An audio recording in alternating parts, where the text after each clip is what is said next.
Oh.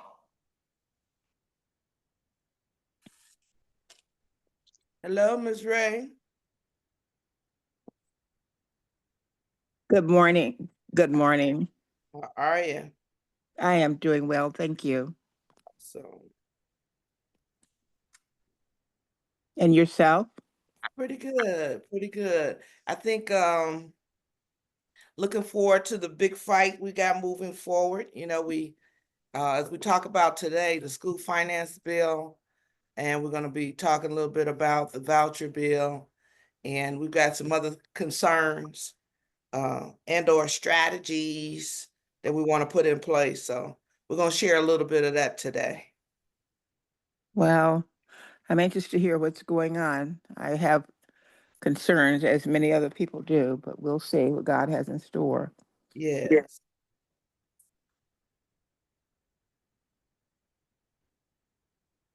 I appreciate the workers. definitely. I had a group of kids. Well, there was a group of kids that Trinity University brought up yesterday. And what was interesting, they had both high school and college. And one of the questions they had for me is, what do you do in a climate where we're all scared? And I thought, wow, y'all are too young to be afraid, you know. And I said, are we talking about fear so much that it is transferring into our young people's thoughts? And that's not a good thing. And what I shared with them was um, tamper down the fear, okay? Get involved as a group so that you're not by yourself. But more importantly, get prepared for next year's election, and look at those folks that have and share your same values. So it really was an interesting conversation, somewhat scary when I'm hearing young people saying they're scared. You know, that Wow. was kind of hurtful. Yep. Um, I have found myself in recent days telling young people and sharing with them the need to hold. There's a poem by Langston Hughes that I use often, and I've been quoting that more than I have in the past because they're telling me that they do not have dreams. Wow, that's scary. And that's our responsibility. True. I agree with you.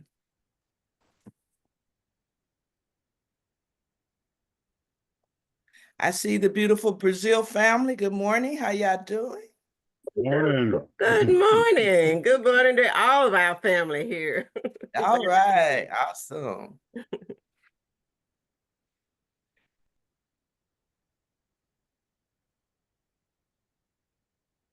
Trying to see if Representative Bernal is on, because I know he's got a tight schedule. He's going to be our first speaker this morning.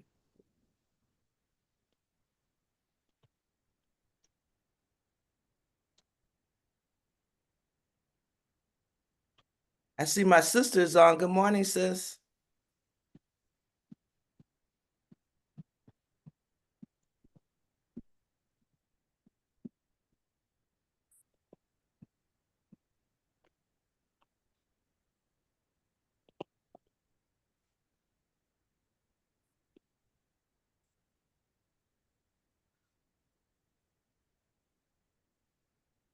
We'll get started in just a couple more minutes.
Just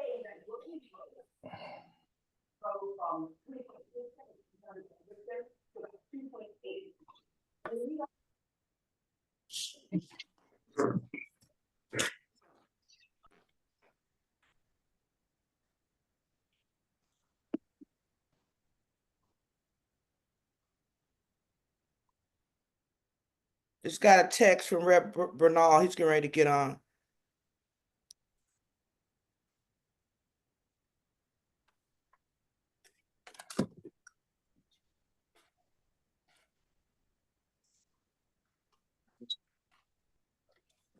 Good morning, Miss Barbara. It's Ada Hoyle from Eastwood Village.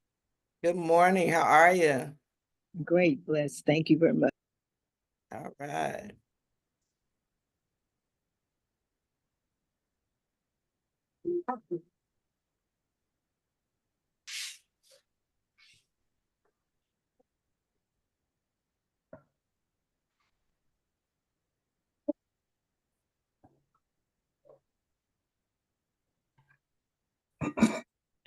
Made it. I made it. Oh, you made it. Awesome. Awesome. Did. All right. Sorry about that. No problem. We couldn't get started without you. So thank you, colleague Bernal, for being on, but we're going to start. So good morning, everyone. Glad to see y'all. You know, for those who are new, the Power Breakfast is done, the fourth Tuesday of every month at 8 a.m., and we try to end sharply at 9. The goal of the Power Breakfast is to keep the community informed and up to date on accurate information. I'm a big believer that knowledge is power, not just people saying stuff and a lot of rumors and people jumping to conclusions. The goal of the Power Breakfast is address those critical issues and also keep people informed. So this is about our 6th year of this, and we will continue. One of the things I ran as a candidate was I wanted to bring Austin closer to San Antonio, and this is one of those initiatives. Today, we're talking about education, which is so important. What we're doing here in Austin and those things you can look forward to in the community. Now, we would ask everyone who's not speaking to mute your device so that we can indeed hear our speakers. We will have the speakers speak, ask a few questions, and keep moving. So with that, we're going to start off with our opening prayer with Bishop Brian. Please open us up, sir. Presiding elder, not bishop. Our bishop is on this morning, by the way. Bishop Ronnie Brailsford is present. So we want to welcome him. Good morning, everyone. Good Morning, Bishop. Thank you for being here. Let's pray. God of grace, God of mercy, grant us wisdom for the doing of the business for the state of Texas. We pray for our representatives. We pray for this process. We pray for you to guide our hearts and minds. Help us to receive knowledge so that we have the power to do the things necessary for our children and continue to do the right things for our families collectively. Guide us now, be with us, and give us what we need. In Jesus' name, amen. Thank you, sir, for that. So we've got 2 awesome speakers today. Our first is my colleague, Representative Diego Bernal, who also was a city council person before he was a state rep. We also have Tracie Shelton, who sits on the Northeast Independent School District Board. And so I did ask Representative Bernal to come and talk with us today. He is the vice chair of the Education Committee. So Representative Bernal, why don't you talk to us this morning about, I'll say, the upside of our educational finance bill, where you think we're headed, and those things you think that is important for our community to know. Here we go. I appreciate that. Happy to be here with all of you. Representative Gervin-Hawkins, it's good to see you even through a screen. I'm sure I'll see you on the floor in a couple hours. So as most of you know, there were sort of 2 big education bills that were passed off of the House floor last week. One, I'm sure you've already given a lot of attention to. We can talk about that in a minute. But the one that I'm honestly more excited about that I think affects the larger swath of our community is the school finance bill. We haven't done school finance in a meaningful way since 2019. I was also the vice chair and the second signature on that bill. For the educators in the room and those of you who know and care about educators, 2019 was actually a pretty good year for us, but we haven't done anything since. What's happened since that time is not just the pandemic, but also insane, almost crippling inflation. And what those two things have done is made any effort that we do now welcome, but admittedly, probably not enough. But I think there are some good things that happen. The first is that the school finance bill as a whole is going to put, assuming the Senate passes it, is going to put about $8 billion new dollars into public education. And that's a pretty big investment. There are a few other bills floating around that'll push that dollar amount to about 9, but about $8 billion new dollars going in the classrooms. For San Antonio, that would raise we've got 17 school districts, maybe 23 regionally. Each one of those should realize several $1 million in new money. But I'm talking, when I say several million, some of them are going to see, some of the really small ones might see about 6 to 8 million. And some of the mid-size will see about 18 to 20. And there's even a couple of districts that are going to see more than that just based on their size. But each student should receive between, let's say, $530 and $800 more per individual student. Now,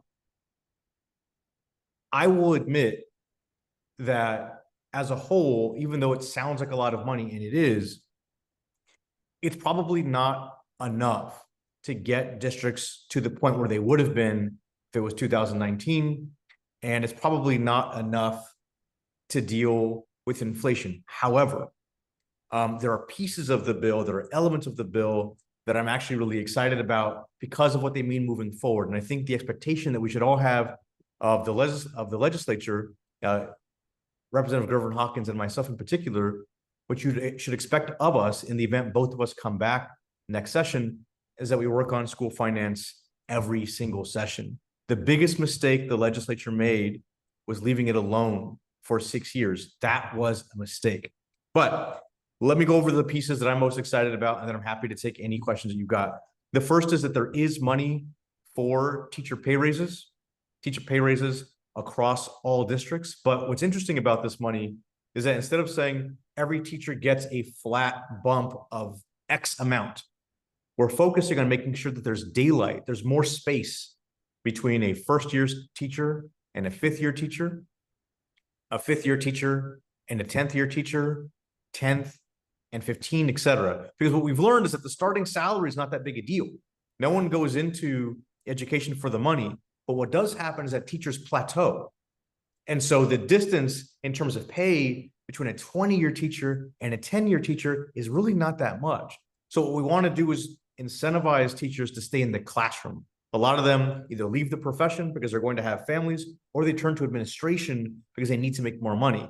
And the way that this teacher pay piece is designed is to keep them in the classroom longer by paying them more based on their seniority and years of service. So that's exciting. The next piece that I think is really, really good is the way that we're going to fund special education.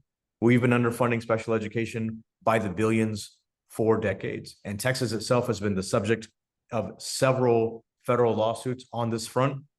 But there's about $1.5 billion to start off to change the way we fund special education. But the really important part, just like I was saying with the teachers, there's a very special feature to it. The special feature for special education is that we're going to start funding individual students based on their specific needs. Because if I say the term special education, that's a very broad term, almost like the term weather, if you know what I mean.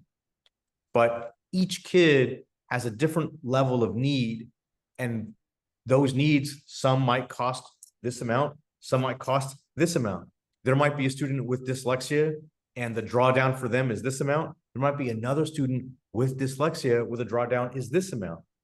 Similarly, if there's a student, and I'm not being flip about this, but if there's, just for the example, if there's a student that is in a wheelchair and requires a feeding tube, or has to talk through technology, then the dollar amount will grow so that they can be served and they can learn and be taught.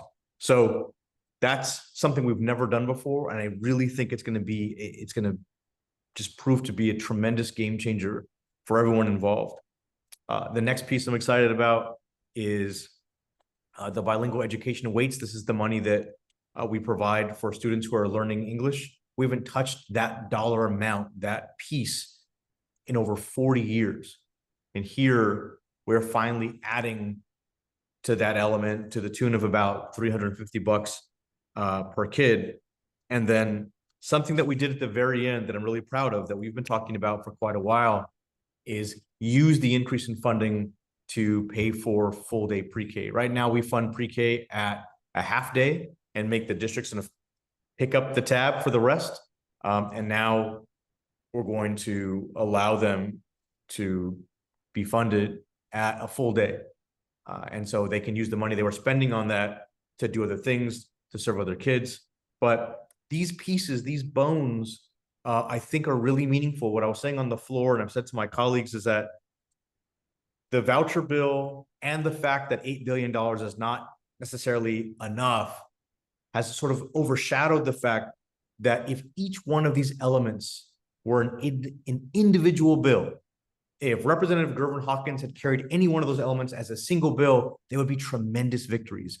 She'd come back to town a hero. And so we have to keep the money coming in every session. I think we're off. Look, bottom line, is the bill good? It is. Is it perfect? It's not. Are we making good progress? We are. Is it enough? No. But these pieces, these new bones, this new architecture, I think serves all of our students, especially the students of San Antonio, really well. It's just up to us to keep the pressure on, to keep adding more money every 2 years, as opposed to take our hands off the wheel like we did as a legislature for the past 6, which just put us in a really tight spot. That is my quick high level series of highlights. I'm happy to answer any questions, but I really am honored to be here with you guys. Right, before we take questions, Representative Bernal, let's talk a little bit about the voucher bill. Yes, ma'am. You know, folks are fearful, scared, all of those kinds of things related to the voucher, and then we'll be able to get into questions. Talk to us about what that voucher bill does. Well, you remind me of something. The other I think big winners in the school finance bill are charter schools. So charter schools, they do really well. It's kind of that creates a little bit more parity for them and those students. What the voucher bill does is the legislature has set aside $1 billion to start. I want to be clear about that. It's $1 billion to start. We do fear that that number will grow to a larger amount. What the voucher bill does is essentially allow families to get, let's call it a coupon, a voucher, and take it to a private school and have those tax dollars go to private school tuition. But a few things. The bill prioritizes different kinds of students. So students who are economically disadvantaged, special ed students, and students who are sort of working class, middle class, they get priority. But there is a whole 25%, 20% reserved essentially for kids who are already in private school. The private school still gets to choose whether or not they let the students in. Just because they show up at the front door with a voucher doesn't mean they're automatically admitted.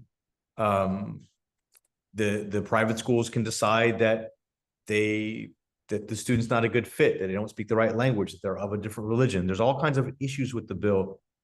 The reason why you hear people say that it's an existential threat to public schools, and I don't want to get into hyperbole, but here are the issue. Aside from the way that the bill works and whether or not we agree or disagree with the philosophy of sending private tax dollars public tax dollars to private schools, I think the biggest heartburn really is that we've underfunded public education for quite some time. The school finance bill is good, but still inadequate. But we have $1 billion sitting here to start this program, with potentially growing to $6 or $7 billion in the next 4 to 5 years. And that's all money that we could use on public schools. And I think that when you're watching those two things happen at the same time, that's very difficult. It's very difficult to stomach. So, and we can get into the separation of church and state and all those other conversation, but I think the biggest piece is this. One, we fund education based on attendance. So naturally, vouchers will pull school kids out of public school and send elsewhere, which means the money for public schools will go down. Beyond that, the bill starts at $1 billion. It will probably grow to 4 to 7 in the next 3 to 5 years. And you're staring at that $7 billion, looking at the state of public education and wondering why we can't spend that money on our public schools. That's where a lot of the heartburn is.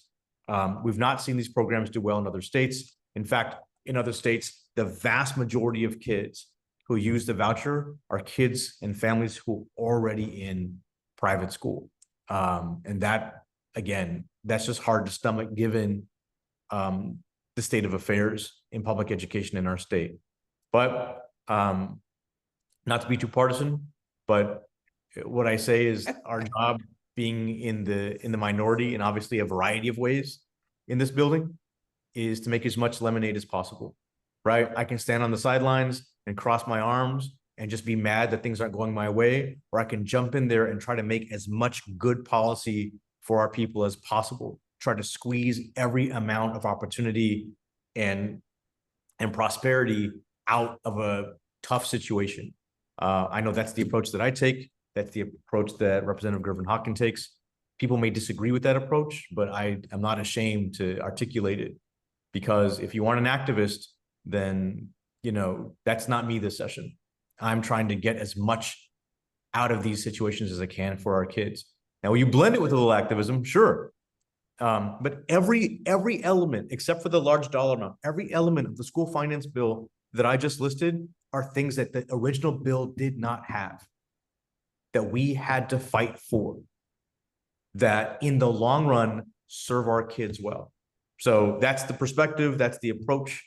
It's probably a longer answer than you asked for, Representative, but I've got a, you know, sometimes I don't have ADD, I have a ASD, I have like attention surplus disorder. So I want to make sure everybody's on the same page. Well, thank you for that, Representative. You know, it's all good for the mere fact people think it's easy, and it's not, particularly when you're in the minority and you have to go along and do some things and work with folks. So we've got some questions. Albert, you've got the first question, then we'll go to Judge Gracie Zamba. Go ahead, Albert. Yes, ma'am. Thank you. Albert Carrizal, to say, Representative Bernal and Barbara Gervin-Hawkins. Thank you for everything you're doing at the state capitol. Representative Bernal, you mentioned the 6-year timeline. How do you go about holding the legislature accountable so they address some of the basic needs for public ed every session instead of having to wait? It's a great question, and you know, not to be flip, but I don't know that I can make them do anything. I think we can certainly try, but what they're learning the hard way is that they want this $7.78 billion to land with tremendous amounts of applause. And what I think is happening is that it is welcome money, but it is treated more with relief, because people are finally getting something and they're realizing the error of not touching it for so long. And so it is not the political win that is going to inoculate them from challenges in the future the way HB3 in 2019 was. And when 2019 happened, everybody got reelected, right? Because we swung the bat hard and everyone could say, look what I did. I brought it home. Now, what we're saying is, hey, that was actually pretty good, but the schools and the districts and the teachers and the principals are not going to be praising people the way they were the last time. They're going to say, thank you for what you've given me. It took way too long. Please don't do that again. So I think that they realize that they can't walk away from the situation. They can't take their hands off the wheel, their foot off the pedal, pick your analogy and metaphor, but we have to stay on it. And honestly, it is the pressure from the public, the pressure from the educators, the political pressure that gives us the ability to come back and say, hey, we did really good work, and I'm really proud of it, but we are by no means done. It's a silly analogy, but I use it a lot in my speeches now, which is that school finance is not a sculpture, it's a garden. You just got to keep at it. Awesome. you. Awesome. Grace, Judge Grace. Thank you so much. Wonderful. Knowledge is power. Yes, ma'am. And so, two questions. One, the voucher, if there is a shortage in the tuition, who pays that? That is a great question. That is a feature that I asked for in particular, right? Which is that any private school that's participating in the program should waive the remainder of the tuition, because the voucher is probably going to be about $10,500, $11,000. Average private school tuition in the state is about 14. Some are as large as 30, 40, $50,000. The answer is, if the voucher's not enough, it's too bad. The student still has to come up with the rest. And so that is a very easy way for the private schools to curate the student body, because even with a $10,000 coupon, if it's not enough, it's not enough. There's nothing that requires the private school to take the student. There's nothing that requires them to fill the gap with scholarships or financial aid. They can just cross their arms and say, that's too bad. It's a great question. And so one of the concerns we had was about that. So if a family that's struggling and it is low income, how do they pay that difference? Right, and that's exactly the reason why in other states that have done this, the vast majority of students who use the voucher are students who are already in private school. So that begs the question, is that if children are already in the private school, the parents are able to go ahead and afford for them to go to the private school. Yes, why ma'am. do they need the voucher, or why would they be eligible for the voucher? They don't need it, and they shouldn't be, but they are. Because that's a political decision that the legislature's made. It's a political decision that leadership has made. But you're asking for logic and reason in a building that doesn't value either one of those two things very much. So they shouldn't be eligible, but they are. And they shouldn't be the target audience, but they are absolutely the target audience. This is what happens. There's an assumption that people of means and money are good people, and the people who are working class and don't have a lot of money are somehow bad people, and everything they do needs to be scrutinized and looked under a microscope. But otherwise, this is just friends helping friends, right? That's what I'm saying. We're robbing from the hood and giving to the rich. 100%. And that is why this was such a big deal. I do want to say this. There was an opportunity to put this measure to a vote. There was a very loose agreement with some Republicans that we'd put an amendment on the bill that I'm not sure it would have worked, but our attempt was to get this issue to the voters. It's too controversial. The polling is too different. No one's afraid to vote on it, but it's also our last chance really to try and stop it. But I'm not sure if you heard, but the Republicans got together, and this is just fact, I'm not being partisan. The Republicans got together the morning of the vote. Greg Abbott, the governor, called them all in, and then he put Donald Trump on the phone. And after that, all the wind was taken out of our sails. But I will say that I'm proud of our efforts, but we pushed it that far. We pushed it so far that the sitting president had to call to make sure no one stepped out of line. So we did as much as we could, but at the end of the day, after that phone call, the math was the math. And so my other question, please, Adam, is how much pressure or what type of other pressure do you guys need or would welcome from the public? I think and in what form, please? It's a good question. I will say this. I think that who uses the voucher will help us in the next session to point out that it's not working the way it's supposed to. But I will also say this, and I'll say it very gently out of respect for all the people on the screen, but right now, Representative Gervin-Hawkins and I are advocates. We are leaders, but we are not in leadership.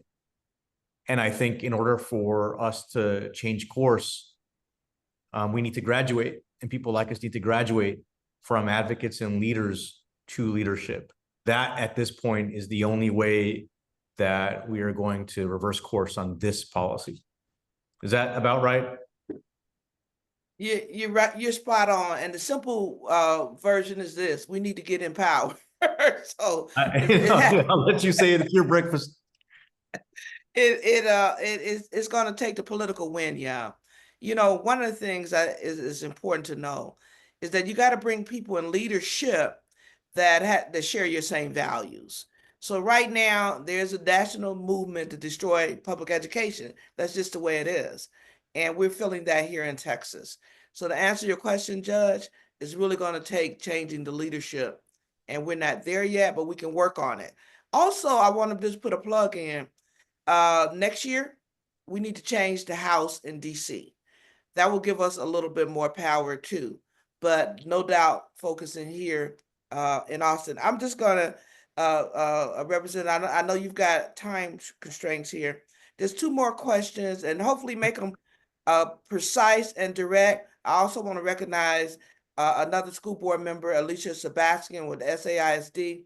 But I'm going to go with board member Tracie Shelton, and then Sadea Dance. But make your questions precise. Ms. Shelton, you're on.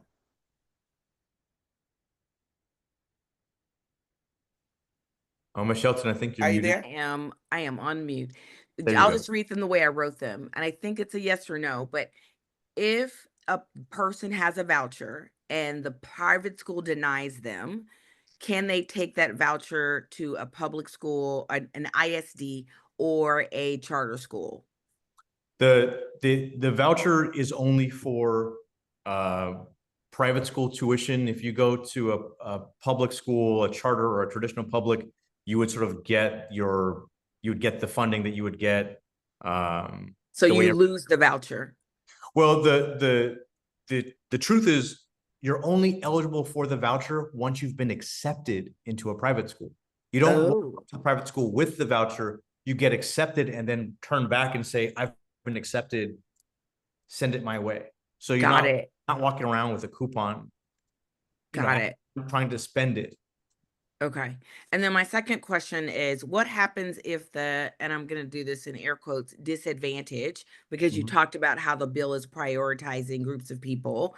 Right. So assuming those people don't show up, and they likely won't because they won't get in, what happens to that money? Will it sit, or is there a concerted effort to spend the money? And so the schools are either knocking on the state's door, or the state is knocking on the school's door to identify the students that could leverage those funds? That is an excellent question. I don't have good answers for you because everything you've asked, I think, anticipates what the right answer is, and neither one of those are the case. So if students from, I call them bands, right? Like the first band is special education, second band is economic disadvantage, third band is sort of working class, middle class, and then the fourth band, of course, is the wealthier kids. The first three are supposed to be prioritized. Right now, the bottom band is capped at about 25%, but to me, that's almost like it's reserved for them. Right now, if the money's not spent, the money's not spent. There was an effort to say, hey, if it's not spent, put it into the traditional publics, but they didn't go for that. But what I think is going to happen is that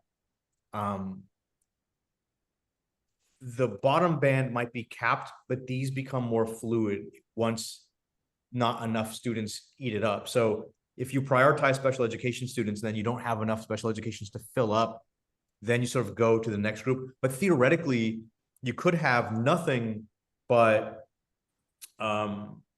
kids who are already in private school and otherwise upper middle class suburban kids who are just in that third band using the entire program, because you couldn't fill it up with the economically disadvantaged kids or the special education kids. Thank you. Yeah. All right, thank you, board member Shelton. And our final question for our rep is Dance. I can't pronounce your first name. Good morning. It's Sadiqa Dace. Okay. My question was about, you mentioned the funding for teachers getting raises and also being put toward special education. Does that funding also include training for teachers as far as special education? Because a lot of teachers are just not trained to deal with special education students. That is an excellent question. And the answer is yes, the money that the entire school finance system anticipates having to spend some money on training. The special education money is almost exclusively for students, but it anticipates the needs of the educators. And what the bill does as a whole is free up money that was often locked in ways that they couldn't spend it, and it frees it up for professional development. It is an excellent question. The answer is yes, in sort of two ways. One is the special education money itself, and the other is the freeing up of other money to spend on professional development. Okay, thank you very much. Now, but to that point, and this goes to one of the points that someone else asked prior.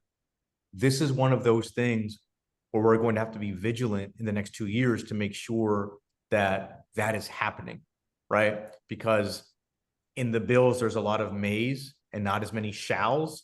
And so while they should be spending the money that way, if we discover that they aren't, this being the districts now, we're going to have to go back in and look under the hood and make sure that that's working the right way. So it's an excellent point, pointing out something that is supposed to happen, but we have to watch very carefully to make sure that it is happening. Okay, thank you very much. Yes, ma'am. Right. Thank you, Representative. I really, really appreciate your time because I know we got a busy agenda today. Is there any final thoughts or anything you want to tell the folks before you depart? Look, I'm happy to be here at the legendary Power Breakfast. To hear about it all the time. Representative Gervin-Hawkins, I really, really appreciate the invitation, but I'll also say this. You know, a lot of times people expect us to pull out a 4D chess move to sort of all of a sudden make it seem like the math isn't the math.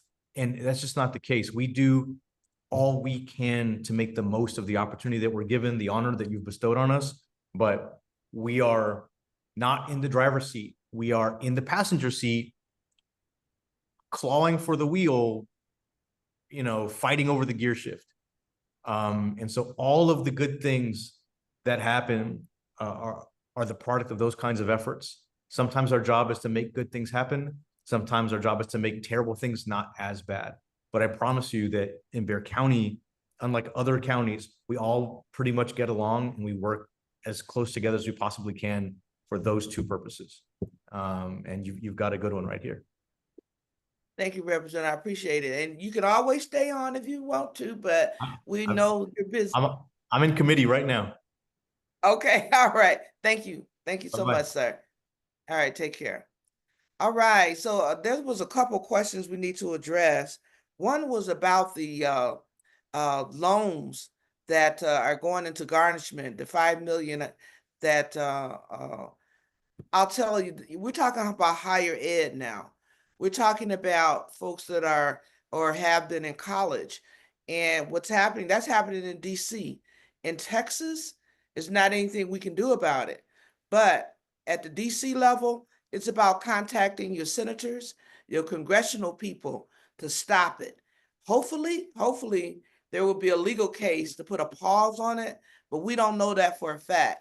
What I have requested is a meeting with Hakeem Jeffries. And so we're waiting for that date that we can meet with him. Since I'm the chair of the Texas Legislative Black Caucus, I want to talk to him about what's happening at the federal level and stopping some of this stuff. So I will keep y'all abreast because I will bring that up. One of those questions about what's happening to these student loans and these students potentially being garnished because they have loans in default. You know, they had a forgivable program last year. My son got $116,000 forgiven. But if you missed that deadline, you're in trouble. But there also is a public, and we'll talk about it probably in our next deal. there's there's forgiveness loans applications out there. Sometimes it's just a matter of people filling out the paperwork. So I think that's important. And then Reverend Daly had a question. Reverend Daly, be more clear on your question. I know it was about charter schools and public education. Are you comfortable laying out what your question is? Thank you so very much, Congresswoman. It's a joy to be a part of the Power Breakfast, and I always thank God for what you're doing to make a difference. He pretty much answered the question, trying to make bad less than it is and to improve the good that's going on. And he stated it that the charter system as it is right now with the passing of the bill is going to bottom line hurt public education. There's no ifs, ands, and buts about that. It's going to hurt it. And then the other factor is that when people talk about getting the voucher, he made it clear that it's still the school that makes the determination as to whether or not that student is selected. And so That's correct.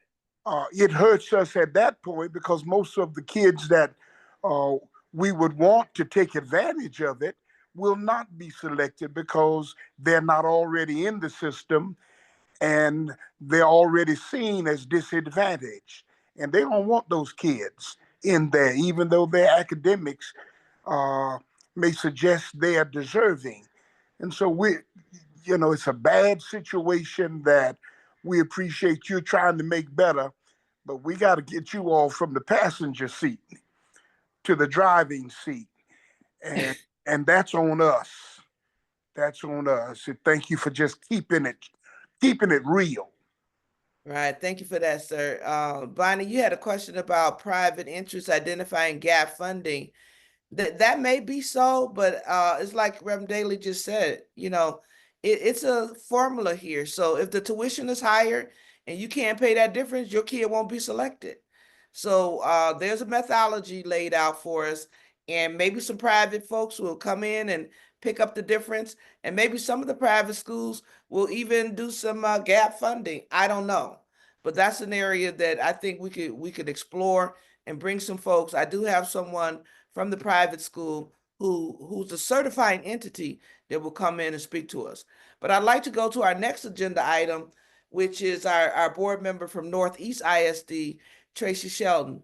Could you give us an update, Tracie? What's happening at Northeast, and what are some of the things that we should be concerned and or knowledgeable about? Tracie, you've got the floor. Thank you, Representative. Thank you for allowing me to be here today. I just want to say a couple things that we're the choir, and I think we know. One is who sits in the seat matters, from my seat all the way up, because what I can do is impacted by what Representative Gervin-Hawkins and her team does, which is impacted by, at the federal level. So who sits in the seat matters. And I think the thing that we can be excited about, I listened to the representative, and we are at NEISD very excited about what will come for us. Now, are we thrilled? Heck no, because it's not enough, but it's more than what we had. And so we're looking at, in this school year, a $38 million deficit. But because we have reserves, we're able to operate our school system. One of the things that we did this year, which was met with criticism, but in the long run will be helpful for us, is we established a facilities committee and an efficiency committee. And the purpose of those two committees, one was to look at all of our facilities across the district. What are they worth? What needs to be put into them, and how much will that cost us?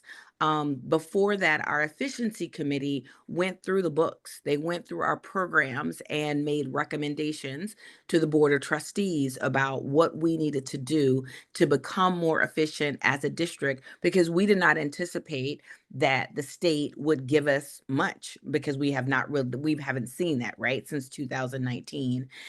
As a result, we are changing our pieces of our transportation. So how we get children from the bus stop to the school and then back home. Part of that will be the modes of transportation. So we'll have some big yellow buses, the long yellow buses, and we're going to buy some little sprinter vans, some little commuter type vans for tight places. We're also going to limit the number of routes and where those folks where our children get picked up. People will have to walk maybe a little bit further, but it'll save us on gas. It'll save us on the cost of maintaining our transportation, and we should see $1 million or so in efficiency there. The big thing you probably read about in the news is that we voted as a board of trustee to close 3 of our schools. And that was not, at least on the SMD2 side, without conversations with the community, but those schools had lower enrollment and were costing on average twice as much to run per student as the other schools in our district. So in closing those 3 schools, 2 elementary schools and 1 middle school, we will then increase the enrollment in some of our other schools, right? And which will then decrease the cost per student because we're spreading the resources over more children, and the math works better for us. And we're going to save about $10 million. Now, I told you we started with a $38 million budget, a deficit. One of the things that Dr. Micah said to the board before I was on it was that we've got to save $10 million a year because we gave teachers a pay raise when we did not get money from the state, which is how we ended up in the deficit. So this gets us to $10 million. For this particular year, we're having lots of conversations with our families to make sure people are comfortable, because folks are quite honestly upset that we're closing some neighborhood schools. In SMD2, which is my district, for the school that we close, we're going to turn it into a police substation for our NEISD police. And so in that space, we will always have a presence. So it's in the middle. Wilshire Elementary is in the middle of a neighborhood. There will always be a police presence. They will do training there. So we'll save money by not having to outsource a training facility. And we're looking for a partner to partner with us to use that space to do training. So we'll have a little bit of incremental revenue to help maintain the building. Because when you close a school, you still own that property. You have to maintain those buildings. So that will be net neutral or a little bit to the plus. With the other 2 schools, we are going to move existing programs into those buildings and get rid of the property that we were using that doesn't really suit us at this point. So again, consolidating those costs, making ourselves more efficient, making sure those schools don't stay empty. And so the neighborhood isn't disadvantaged because we close those schools. So we are, I talked to my superintendent late last week, and because I was quite upset about the House bills, and he said, Tracie, there's great stuff coming. It's not everything that we need. So we're still short with all the great things that they talk about. We're still short, but we are looking for ways to be more efficient and leverage what we get from the state more effectively. I want to say to the one person who talked about our children being disadvantaged because they won't necessarily get into those private schools and won't necessarily be able to afford them if they do. That may be true. One of the things, though, that we can do, and I'm going to ask you, if you're not in Northeast, if you're in Judson or Northside or whatever school district or charter school, is show up and tell us what you need, and then help us get that done for the children so that we can become more competitive. And folks may want to, because we're curious, right? They may want to try it, the private school, but then they will come back to us because we have the best fill in the blank. Roosevelt High School, my high school, they are going to the national competition for cybersecurity. You can't tell me a private school that's doing that, right? We're doing amazing things in the ISDs. I need you to help us champion those so people know that we're doing fantastic things and our children are ready. They're college, career, military ready. And guess what? You don't have to pay a dime, right? So that's a quick update on NEISD. The one thing I would ask Representative is I want to just make sure people understand that the teacher pay is significant and we are really happy about it. We need two things. One, we need to keep getting that money so we can continue to pay them. But two, we need to pay our support staff. So our paraprofessionals, our janitorial staff, our administrators, our librarians, right? Right now, those folks aren't a part of that 40%. That 40% of that money is going to.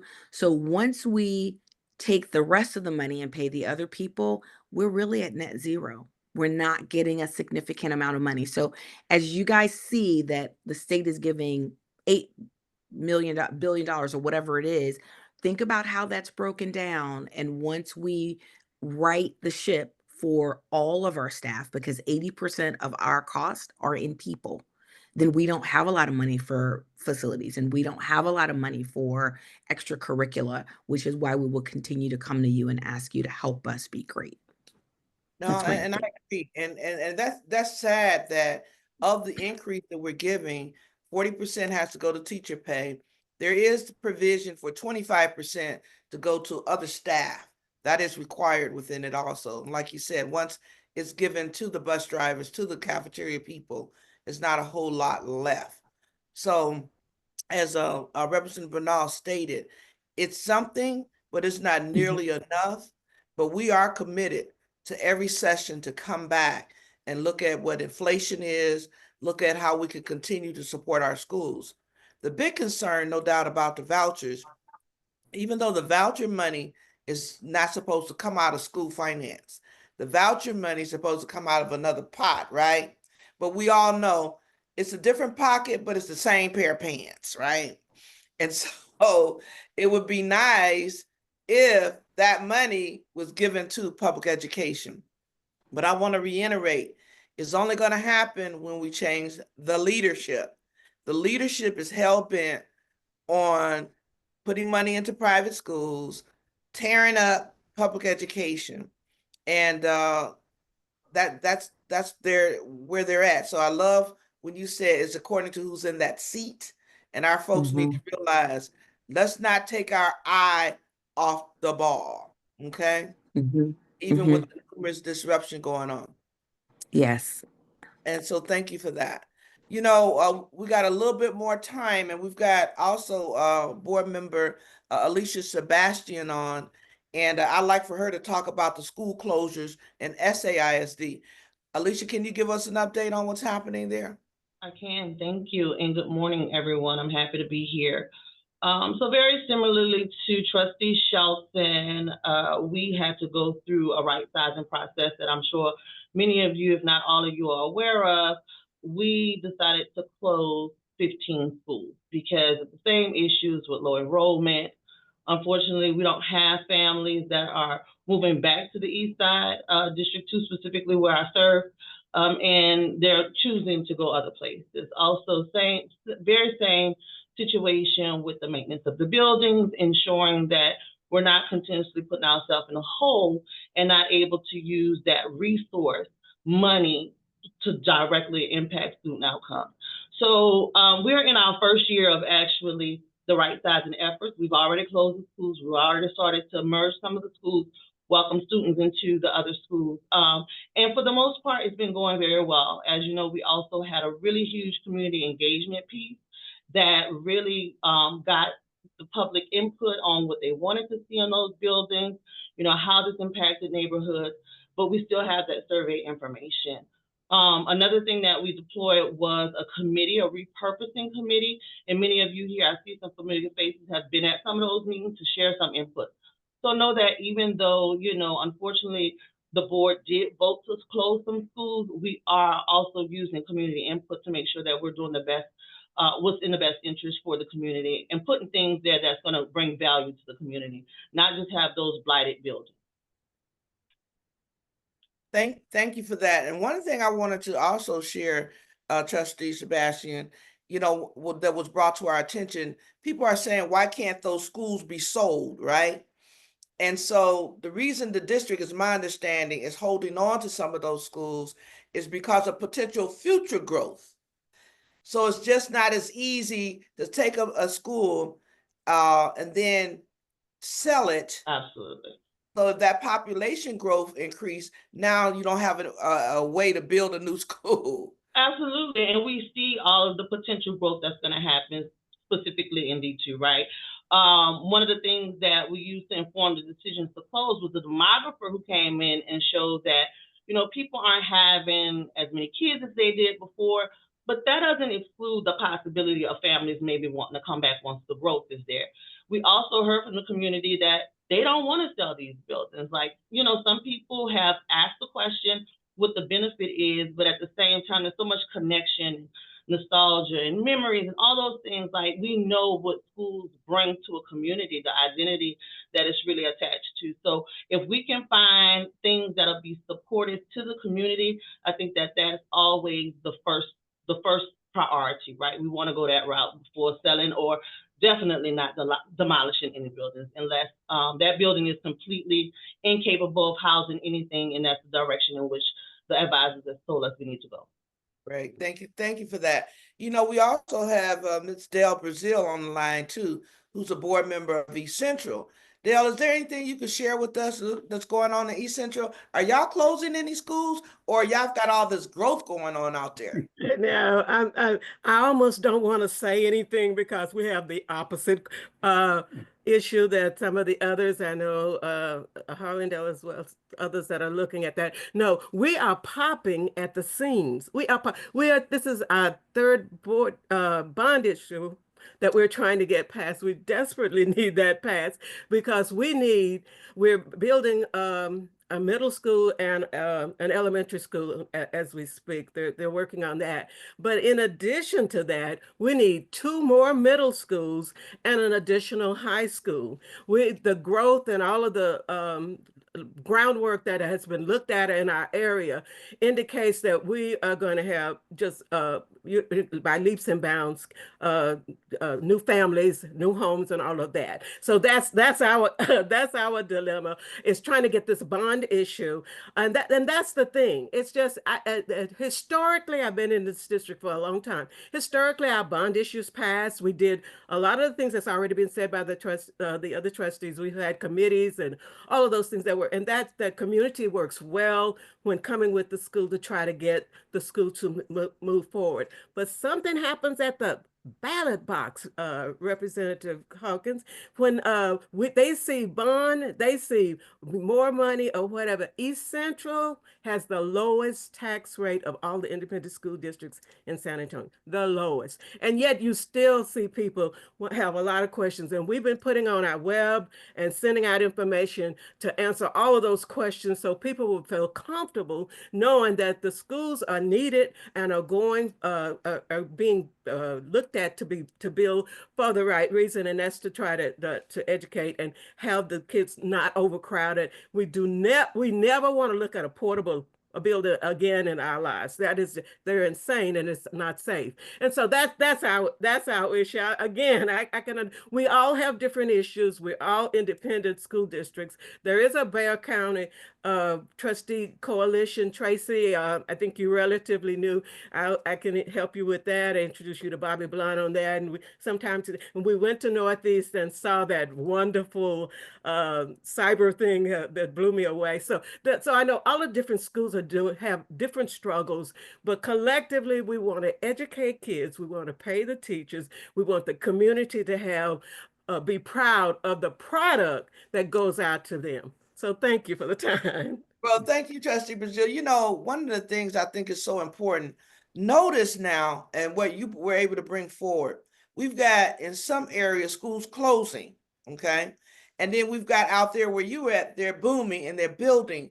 But what that does, and I want the folks on this call to understand, when communities change, the schools are impacted, okay? So we can't blame charter schools or blame private schools or any of that. Is the nature of where people are moving.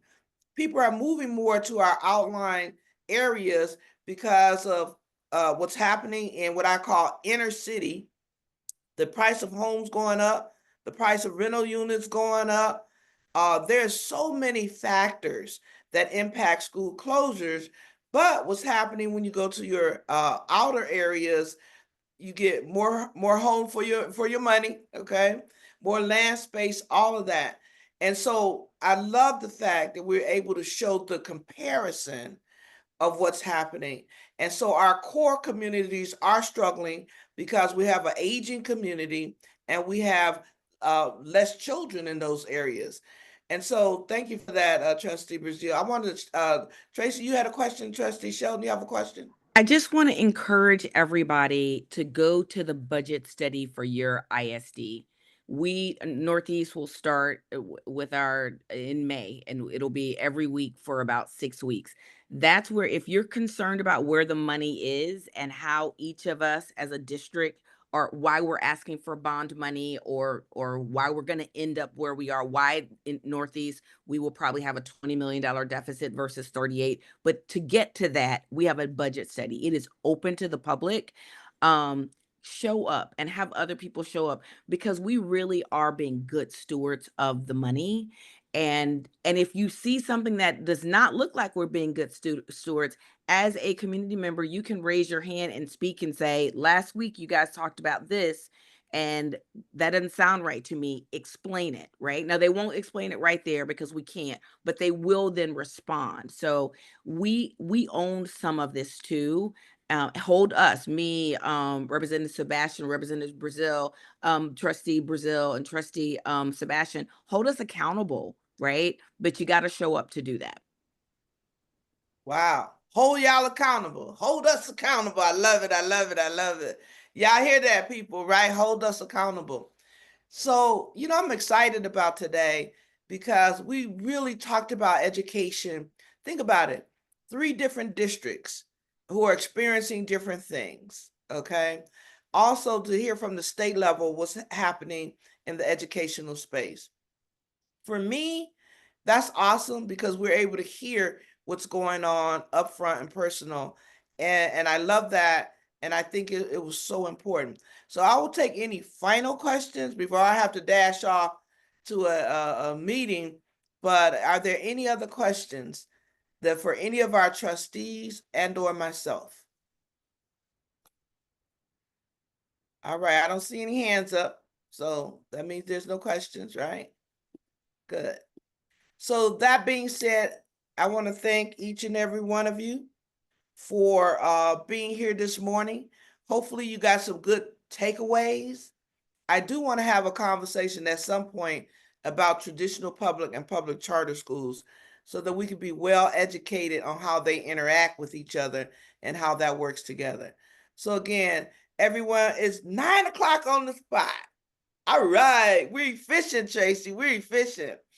So have a great day, everyone, and thank you for being here. See you next month, 4th Tuesday, 8 a.m. in the morning. Thank y'all. Take care. Thank you.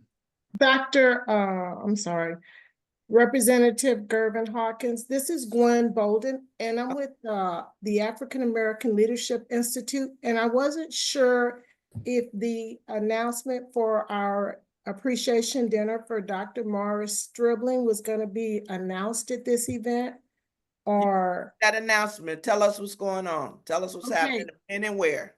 Okay, it is on May 17th.